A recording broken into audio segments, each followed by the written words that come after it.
అందరికీ జై శ్రీరామ్, జై హనుమాన్. రీసెంట్గా 11 రోజుల హనుమాన్ సంకల్పం నేను తీసుకున్న తర్వాత నా లైఫ్లో చాలా పాజిటివ్ చేంజెస్ అయితే వచ్చినాయి. ఎలాంటి చేంజెస్ వచ్చినాయి, నేను నా లైఫ్ని ఎలా మార్చుకున్నాను, అవన్నీ కూడా ఈ వీడియోలో ఎక్స్ప్లెయిన్ చేస్తాను. అలానే ఈ వీడియో చివరిలో చాలామంది ఇంతకుముందు నేను పెట్టిన సంకల్పం వీడియోకి, దానికి సంబంధించిన షార్ట్కి వచ్చి కామెంట్స్ పెట్టారు.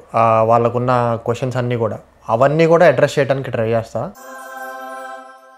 ఫస్ట్ది అన్నిటికంటే ముందు ఎర్లీ మార్నింగ్ లెగవటం. సంకల్పం తీసుకున్నప్పుడు బ్రహ్మముహూర్తంలో లేచి హనుమాన్ చాలీసా రోజుకి 11 సార్లు, అట్లా 11 రోజులు నేను చదువుకున్నాను. సంకల్పం 11 రోజులు అయిపోయిన తర్వాత కూడా నేను బ్రహ్మముహూర్తం కంటే ముందే లెగిచి స్నానం చేసి ప్రతిరోజు పూజ అయితే చేసుకుంటున్నాను. ఇంతకుముందు వారానికి 1 సారి లేదా 2 సార్లు లేదా 3 సార్లు నాకు కుదిరినప్పుడు పూజ చేసుకునేవాడిని. నాకు కుదిరిన దాన్ని బట్టి పూజకి నేను టైం తీసుకునేవాడిని. కానీ ఇప్పుడు అలా కాదు, ప్రతిరోజు బ్రహ్మముహూర్తంలో లేచి ప్రతిరోజు పూజ చేసుకుంటున్నాను. దానివల్ల నేను అబ్జర్వ్ చేసిన చేంజెస్ ఏంటంటే చాలా పాజిటివ్గా ఉంటుంది నా రోజు అయితే కనుక. ఫర్ ఎగ్జాంపుల్, ఇప్పుడు నేను ఆఫీస్కి వెళ్ళినా, అక్కడ ఏదైనా వర్క్ టెన్షన్ ఉన్నా సరే, ఇంతకుముందు అబ్బా ఇది ఎలా అవుతుంది, ఎలా ఎప్పుడెప్పుడు ఈ సిచ్యువేషన్ నుంచి బయటపడతాం, ఇవన్నీ ఉండేవి. నేను పొద్దునే లేచి ప్రతిరోజు పూజ చేసుకోవడం మొదలుపెట్టిన తర్వాత నేను ఏం నేర్చుకున్నానంటే, ఆయన్ని నమ్మి ముందుకెళ్ళిపోయి మన ప్రయత్నం మనం చేస్తే అన్నీ ఆటోమేటిక్గా జరిగిపోతాయని చెప్పేసి బాగా నేర్చుకున్నాను. ఏదన్నా సరే ఆయన చూసుకుంటారులే అని చెప్పేసి నేను దేవుడి మీద భారం వేసేసి నేను ముందుకెళ్తాను. నా 100% ఎఫర్ట్స్ అయితే నేను ఇస్తున్నాను ప్రతి దాంట్లో. టెన్షన్ పడటం అయితే మొత్తానికి పోయింది. ఏ విషయంలో కూడా టెన్షన్ తీసుకోవట్లేదు నేను ఇప్పుడు. పొద్దున్న లేవడం వల్ల నా ఫుడ్ హ్యాబిట్స్ కానీ, నా లైఫ్ స్టైల్ అంటే డైలీ నా బాడీలో జరిగే చేంజెస్ కానీ, ఇవన్నీ కూడా చాలా మారినాయి. కోలాచూర లేకముందు కాట్ ఉండేది, కాట్ మీద మ్యాట్రెస్ ఉండేది, అలా పడుకునేవాడిని. సేమ్ మన ఇంట్లో ఎలా పడుకుంటామో అలానా. చూరోకి సర్జరీ అయిన తర్వాత కాట్ తీసేసి మ్యాట్రెస్ గ్రౌండ్ మీద వేసుకొని అక్కడ పడుకోవడం నేర్చుకున్నాను. దీనికి ఎక్కడానికి దిగడానికి బ్యాక్ పెయిన్ అవ్వకుండా దాని కంఫర్ట్ కూడా చూసుకొని అట్లా చేశాను అనమాట. ఈ సంకల్పం మొదలుపెట్టిన తర్వాత కిందనే పడుకుంటున్నాను. మొత్తానికి చాప వేసుకొని, చాప మీద ఒక దుప్పటేసుకొని దాని మీద పడుకుంటున్నాను. బెడ్ మీద పడుకున్న దానికి, చాప మీద పడుకున్న దానికి కూడా చాలా డిఫరెన్సెస్ చూశాను నేనైతే. బెడ్ మీద ఒక్కొక్కసారి ఒక్కొక్క పొజిషన్లో పడుకుంటే మనం చేయి పట్టేయటమో, మెడ పట్టేయటమో, విచిత్రంగా పడుకుంటాను నేనైతే, అసలు దారుణంగా పడుకుంటా. ఆ పొజిషన్స్ అన్నింటిలో వింతగా బాడీ పట్టేసేది. పొద్దున్నే కొంచెంసేపు ఇట్లా పనిచేసేది కాదు, ఇలా ఇరుక్కుపోయేది బాడీ. చాప మీద పడుకోవడం మొదలుపెట్టిన తర్వాత బ్యాక్ పెయిన్ లేదు. వింత పొజిషన్స్లో పడుకుంటున్నా సరే బాడీ పట్టేయట్లేదు. అండ్ నాకు మ్యాట్రెసెస్ మీద పడుకున్నప్పుడు ఎంత ఆర్థోపెడిక్ మ్యాట్రెస్ తెచ్చుకున్నా, ఎంత ఆర్థోపెడిక్ పిల్లో తెచ్చుకున్నా సరే నెక్ పెయిన్ వచ్చేది, వెనకాల ఇట్లా వచ్చేది. ఎందుకంటే నేను సైడ్కి పొట్ట మీద ఇట్లా విచిత్రంగా పడుకుంటా అని చెప్పా కదా. సో అవన్నీ కూడా లేవు ఇప్పుడు చాప మీద పడుకుంటుంటే. చాలా హ్యాపీగా ఉంది. బాడీ చాలా ఫిట్గా, నాకు చాలా పర్ఫెక్ట్గా తెలుస్తుంది చాప మీద పడుకొని లేచిన తర్వాత.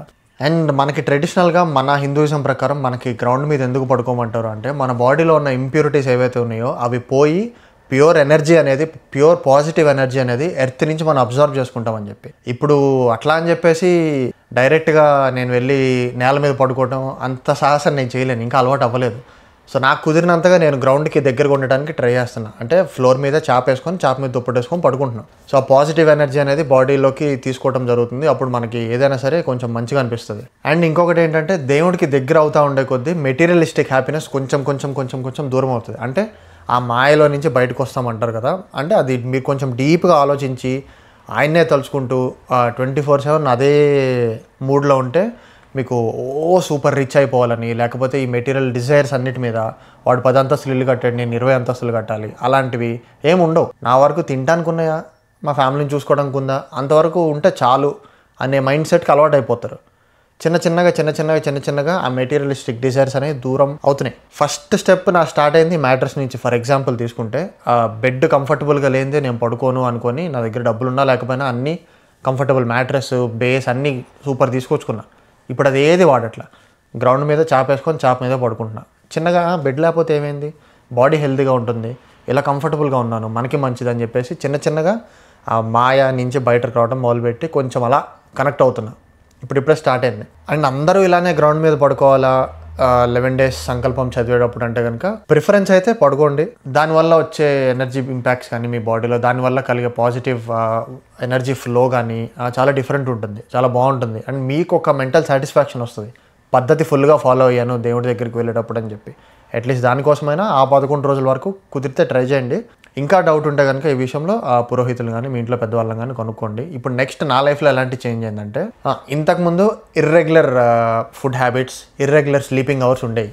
అంటే ఇప్పుడు 5:30కి అట్లా జాబ్ అయిపోయి ఇంటికి వస్తాను. ఇంటికి వచ్చిన తర్వాత కోలాచూరని తీసుకువెళ్తాను, ఆడుకుంటాను, పార్క్కి వెళ్తాను, అంతా ఆడుకున్న తర్వాత ఇంటికి వచ్చి మళ్ళీ స్నాకింగ్ ఉంటుంది కదా మనకి రెగ్యులర్ అలవాటు. ఏది పడితే అది తింటా ఉంటా. 3 పూట్ల ఫుడ్ తిన్నా సరే ఈవినింగ్ స్నాక్స్ తిని మళ్ళీ ఆ తర్వాత డిన్నర్ తిని మళ్ళీ డిన్నర్ తర్వాత ఇంకొంచెంసేపు సినిమాలు చూస్తూ మేలుకుంటే కనుక మళ్ళీ చెడు తిండ్లు ఇవన్నీ తింటూ ఉండేవాడిని నాన్ స్టాప్. నన్ను చూస్తే అలా అనిపోయాను, కాకపోతే నాన్ స్టాప్ స్నాకింగ్ నాకు చాలా ఎక్కువ. చెడు తిండ్లు అంటే లైక్ ఇప్పుడు చిప్స్ కానీ లేకపోతే ఫ్రూట్సే అనుకోండి, వింత వింత టైమింగ్లో తినాలనిపిస్తుంది, తినేస్తా. ఏదో ఒకటి నాన్ స్టాప్ ఏదో ఒకటి పళ్ళ కింద పడతానే ఉంటుంది. ఇప్పుడు అలా లేదు, ఇప్పుడు అది పోయింది. జస్ట్ ఆ పూటకు ఆకలి తీరితే చాలు అన్నట్లు ఉంది. సో కొంచెం అవసరమైనంత వరకు తీసుకుంటున్నా, అది నాకు సరిపోతుంది, ఈవినింగ్ దాకా సరిపోతుంది. ఈవినింగ్ మళ్ళీ ఆకలి వేస్తే తింటా, లేకపోతే తిన్నాం. మార్నింగ్ అండ్ లంచ్ మాత్రం కంపల్సరీ చేస్తున్నా, ఎందుకంటే మార్నింగ్ ఆఫీస్కి వెళ్ళాలి, కొంచెం ఎనర్జీ కావాలి కాబట్టి. ఎక్కువ ఎక్కించేసుకోకుండా ఆ పూట కొంచెం సరిపోయిందా, పొట్టకి ఆకలి తీరిందా చాలు, అంతవరకే.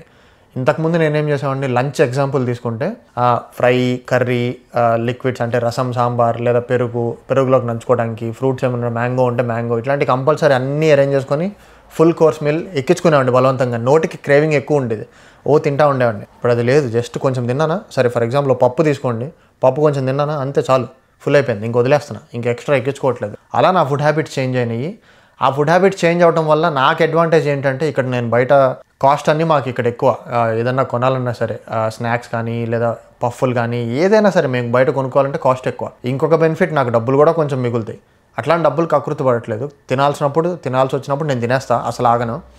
కొంచెం కంట్రోల్ అవుతుంది. ఇప్పుడు హెల్త్ మంచిది, ఫైనాన్షియల్గా కొంచెం అట్లీస్ట్ ఆ మిగిలిన చిల్లర ఖర్చులన్నీ మంత్ ఎండ్కి పోగేసుకుంటే ఎంతో కొంచెం మన దగ్గర సేవ్ అవుతుంది. ఇలా ఇంకొక చేంజ్ వచ్చింది నా బాడీలోకి. అండ్ ఇంకొకటి ఏంటంటే, ఇంతకుముందు లేట్ నైట్స్ నిద్రపోయేవాడిని.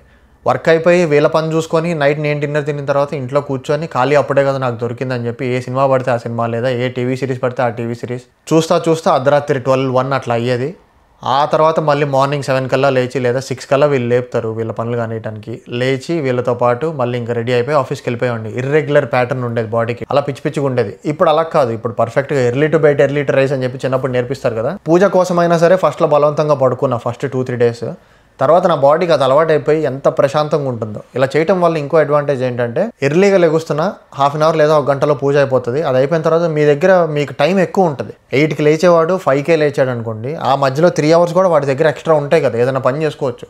మిగిలిపోయిన వర్క్ ఉంటే నేను ఆఫీస్కి వెళ్ళే ముందు చేసుకోవచ్చు, లేదా వీళ్ళిద్దరికి అక్కడే వర్క్ అంతా అయిపోయింది అనుకోండి, వీళ్ళిద్దరికి ఫుడ్ ఇవ్వటము, వీళ్ళిద్దరిని ఆడిపించడం, ఇవన్నీ ఇంకొక 1 అవర్ నా దగ్గర ఎక్స్ట్రా మిగులుతుంది. ఏదైనా వర్క్ ఉంటే అది చేసుకోవచ్చు. రోజు మొత్తం నాకు టైం నా కోసం నేను ఎలకేట్ చేసుకోవడానికి ఎక్కువ ఉంది నా దగ్గర ఇప్పుడు. సో అలా నాకు టైం ఎక్కువ కూడా వస్తుంది ఇప్పుడు, ఎర్లీగా పడుకొని ఎర్లీగా లేవడం వల్ల.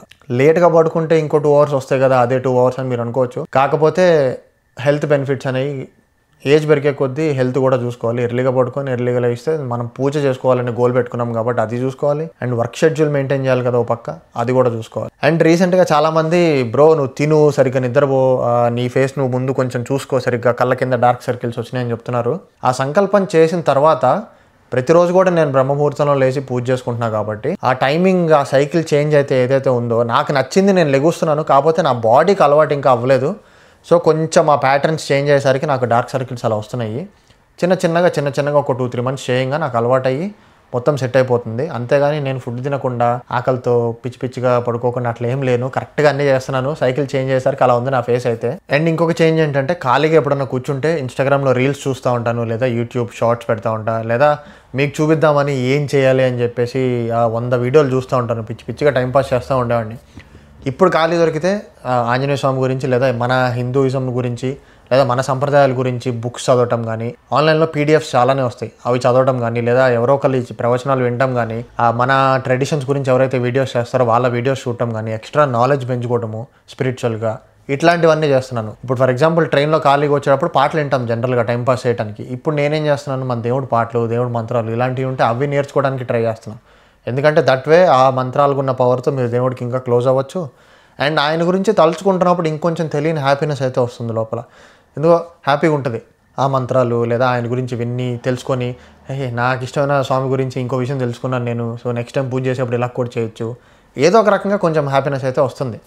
సో ఖాళీగా ఉండకుండా అదైతే చేస్తున్నాను. అండ్ మెయిన్ ఇంపార్టెంట్ చేంజ్ నేను అబ్జర్వ్ చేసింది, టెన్షన్ అస్సలు లేదు ఇప్పుడు నాకు. ఏ విషయానికి టెన్షన్ లేదు. సరే ఈరోజు జరగలేదు, రేపు జరుగుతుంది, దానికి ఏంది, సరే ఒక నెల రోజుల తర్వాత జరుగుతుంది, సరే నాకు ఇది జరిగితే మంచిది కాదేమో, ఇంకా మంచిది రాసి పెట్టుందేమో, అట్లా అనుకొని నేను అడ్జస్ట్ అవ్వట్లేదు. బట్ హ్యాపీగా జరగకపోయినా సరే టెన్షన్ పడకుండా నెక్స్ట్ ఏం చేయాలనేది ఆలోచించడం మొదలుపెట్టా. మా ఇంట్లో కూడా నువ్వు టెన్షన్ పడితే ఏం రాదు, నెక్స్ట్ ఏం చేయాలి చూసుకోవాలంటారు. కాకపోతే నాకు ఆ థింకింగ్ ఎప్పుడు అలవాటు అవ్వలేదు. నేను సొంతగా సంకల్పం చేసిన దగ్గర నుంచి ఆ థింకింగ్ అనేది అలవాటైంది నాకు. చాలా ప్రశాంతంగా ఉంటుంది, ఏ ఒత్తిడి ఉండదు మీ బ్రెయిన్ మీద. అండ్ బ్రెయిన్లో స్ట్రెస్ ఎక్కువ ఉంటే బాడీలో ఎన్ని హెల్త్ ప్రాబ్లమ్స్ వస్తాయి అందరికీ తెలుసు. గ్యాస్ బిల్డప్ అవుతుంది, మరీ టూ మచ్ టెన్షన్ తీసుకుంటే బ్రెయిన్ ప్రాబ్లమ్స్ వస్తాయి, ఏమేమో వస్తున్నాయి వింత వింతకి ఈ రోజుల్లో. అవన్నీ ఏం లేవు, ప్రశాంతంగా ఉంది నాకైతే. ఇప్పుడు దాకా నేను చెప్పిన చేంజెస్ కొంతమందికి అడ్జస్ట్ అవ్వడానికి టైం పడుతుంది, వాళ్ళ లైఫ్లో ఈ చేంజెస్ రావడానికి టైం పడుతుంది. నాకు జస్ట్ ఒక స్పాన్ ఆఫ్ హాఫ్ మంత్లో నాకు ఈ చేంజెస్ అయితే కలిగినాయి. కొంతమందికి ఇంకా టైం పట్టచ్చు. మనం ఎంత ఫాస్ట్గా సైకిల్కి అడాప్ట్ చేసుకుంటాం అనే దాన్ని బట్టి ఉంటుంది. అండ్ ఇన్ని రోజులు చాలామంది హనుమాన్ సంకల్పం పాత వీడియో మీద లేదా షార్ట్స్ మీద అడిగిన క్వశ్చన్స్ అయితే ఇప్పుడు కొన్ని అడ్రస్ చేస్తాను. ఫస్ట్ది, చాలామంది హాస్టల్లో ఉన్న పిల్లలు స్టూడెంట్స్ ఎవరైతే ఉన్నారో వాళ్ళు చేయాలనుకుంటున్నారు. First of all I really appreciative. ఆ వయసులోనే మనకి అన్నీ చేసుకోవాలి, మన దేవుళ్ళకి దగ్గర అవ్వాలి, మన స్పిరిచువల్ సైడ్ వెళ్ళాలి అనే ఆలోచన మీకు వస్తుంది చూడండి. లేదా మీరు ఏదైనా ఎక్స్పెక్ట్ చేస్తున్నారేమో ఇది చేసిన తర్వాత ఈ బెనిఫిట్ వస్తుందని. అట్లీస్ట్ ఏదో ఒక రకంగా స్పిరిచువల్గా అయితే స్ట్రాంగ్ అవ్వాలనుకుంటున్నారు. మీ ఎఫర్ట్స్కి అయితే first of all hats off. And హాస్టల్స్లో ఎలా చేసుకోవాలి, ప్రసాదాలు చేయడానికి మాకు కుదరదు బ్రో, బ్రహ్మముహూర్తంలో లెగుస్తాము, ప్రసాదాలు పెట్టలేం బ్రో, ఇక్కడ శుద్ధంగా ఉంచుకోలేం బ్రో రూమ్స్ అంటున్నారు. ఫస్ట్ అబ్బాయిల గురించి అడ్రస్ చేస్తా.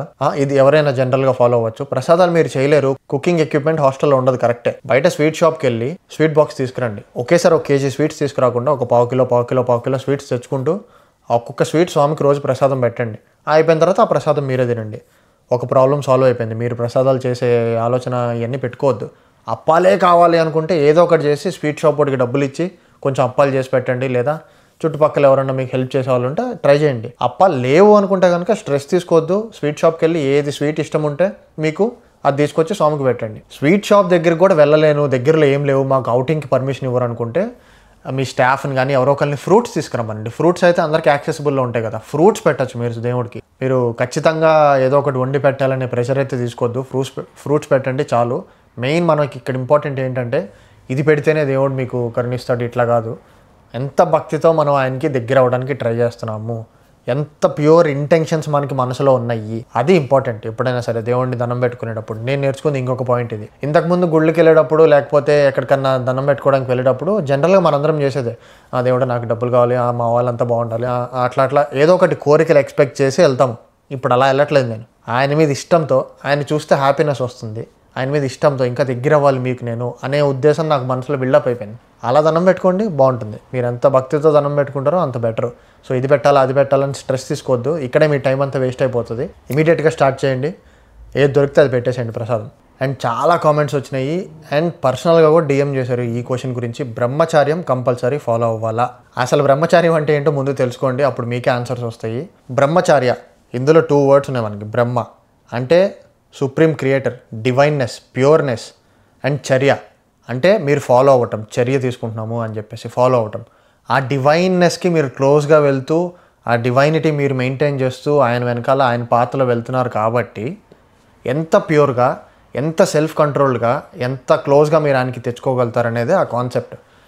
బ్రహ్మచార్యం అంటే not just about sexual practices, కాకపోతే బూతులు మాట్లాడకూడదు, మందు తాగటం, సిగరెట్ తాగటం, నాన్ వెజ్ తినటం, ఇట్లాంటి హింసా పద్ధతులు ఏవైతే ఉంటాయో లేకపోతే ఒకరిని బాధ పెట్టే పద్ధతులు ఏదైతే ఉంటాయో అవన్నీ కూడా ఫాలో అవ్వకూడదు. అండ్ ఫాలో అవ్వకూడదు అంటే లైఫ్లో మీకున్న ఈ ప్లెజర్స్ అన్నీ కూడా దూరం చేస్తున్నాను అని కాదు. బ్రహ్మచార్యం అంటే దూరం చేసుకోవాలి అని కాదు. ఆ మీ లోపల క్రియేట్ అయ్యే ఆ పాజిటివ్ ఎనర్జీ ఏదైతే ఉందో పూజ చేసుకునేప్పుడు లేదా 11 days సంకల్పం అప్పుడు అది మీ బ్రెయిన్కి రీడైరెక్ట్ చేసి అల్టిమేట్ రియాలిటీ అంటే బ్రహ్మన్ అంటే సుప్రీం క్రియేటర్ ఆయనకి దగ్గర చేసుకోవటం మన గోల్ అనమాట. ఈ వరల్డ్ మీద ఉండే ఈ ప్లెజర్స్ అన్నీ కూడా, ఈ మెటీరియలిస్టిక్ ప్లెజర్స్ ఇవన్నీ చాలా తక్కువ అనిపిస్తుంది అది ఫాలో అయ్యి మీరు రియల్ హ్యాపీనెస్ కనుక మీలో మీరు తెలుసుకోగలిగితే. స్పెషల్గా స్పిరిచువల్గా మీరు సెల్ఫ్ రియలైజేషన్కి బ్రహ్మచార్యం అనే కాన్సెప్ట్ చాలా important. Mind control, physical body control and emotional control, ఈ 3 కూడా మీరు నేర్చుకుంటారు. ఆ తర్వాత ఇన్నర్ హ్యాపీనెస్ అనేది మీకు తెలుస్తుంది. ఈ అవుట్ సైడ్ ఉండే ప్లెజర్స్, డబ్బులు, enjoyment, parties, pubs, bars, non veg, physical needs ఇవన్నీ కూడా చాలా తక్కువ అనిపిస్తాయి మీరు ఇన్నర్ ప్లెజర్స్ అనేవి తెలుసుకుంటే. మీరు లైఫ్ అంతా అలా చేసుకోమని నేను చెప్పట్లేదు. అట్లీస్ట్ 11 days అయితే ఫాలో అవ్వండి. ప్యూర్గా మీలో ఉన్న పాజిటివ్ ఎనర్జీని బిల్డ్ చేయండి, ఇన్నర్ హ్యాపీనెస్ని తెలుసుకోండి. అప్పుడు దానికి ఉండే ఇంపాక్ట్ వేరుంటుంది. జనరల్గా బ్రహ్మచార్యం అనే కాన్సెప్ట్కి అందరూ ఏమనుకుంటారంటే వరల్డ్లీ ప్లెజర్స్ అన్నిటి నుంచి దూరం చేస్తున్నారు, లేకపోతే రెస్ట్రిక్ట్ చేసుకుంటున్నాం మనల్ని మనం అనుకుంటారు. కాదు, మీలో ఉన్న సెల్ఫ్ హ్యాపీనెస్ని తెలుసుకుంటున్నారు, ఆ ప్యూరిటీని పెంచుకుంటున్నారు. దాని మీనింగ్ అది ఆ డివైన్నెస్కి, సుప్రీం రియాలిటీకి మీరు ఎంత దగ్గరగా వెళ్తున్నారో, దానికి మీ బాడీ ఎంత తోడ్పడుతుందో, మీరు ఎంత కంట్రోల్ చేసుకుంటున్నారు అనేది బ్రహ్మచర్యం అనే మీనింగ్. సో దీన్ని బట్టి యూట్యూబ్ కామెంట్స్లో చాలామంది నాకు పెట్టారు, వైఫ్ అండ్ హస్బెండ్ అయినా అట్లానే ఉండాలా, లేకపోతే యూత్ అయినా అలానే ఉండాలని చెప్పి. అట్లీస్ట్ ఆ 11 days అయితే బ్రహ్మచర్యం ఫాలో అవ్వండి. అది కంపల్సరీ మీకు హెల్ప్ అవుతుంది పాజిటివ్గా ఆయన వైపు వెళ్ళడానికి. ఇప్పుడు సెల్ఫ్ కంట్రోల్, సెల్ఫ్ అవేర్నెస్ ఎలా వస్తుంది దీంతో, ఈ 11 రోజులు ఫాలో అయితే సరిపోదు కదా అనొచ్చు మీరు. ఫర్ ఎగ్జాంపుల్ ఇప్పుడు తీసుకుంటే ఈ సంకల్పం అనేది నేను చేయలేదు. నార్మల్ హ్యూమన్ లైఫ్ అయితే, నార్మల్ డైలీ లైఫ్ అయితే నేను స్పెండ్ చేస్తున్నాను అనుకోండి. ఇప్పుడు ఫర్ ఎగ్జాంపుల్ ఏదన్నా స్క్రోల్ చేస్తున్నాము ఇన్స్టాలో కానీ, లేదా ఏదన్నా డిస్ట్రాక్షన్ నాకు వచ్చింది అనుకోండి, వైలెన్స్కి సంబంధించింది కానీ, సెక్షువల్కి సంబంధించింది కానీ, జనరల్ మైండ్ ఎలా ఆలోచిస్తుంది? మీరు మరీ సూపర్ ప్యూర్ ఇంటెన్షన్స్తో ఉంటే అటు సైడ్ వెళ్ళరు, ఇది మనకి ఎందుకులే వదిలేస్తారు. జనరల్గా ఎలా ఆలోచిస్తుంది?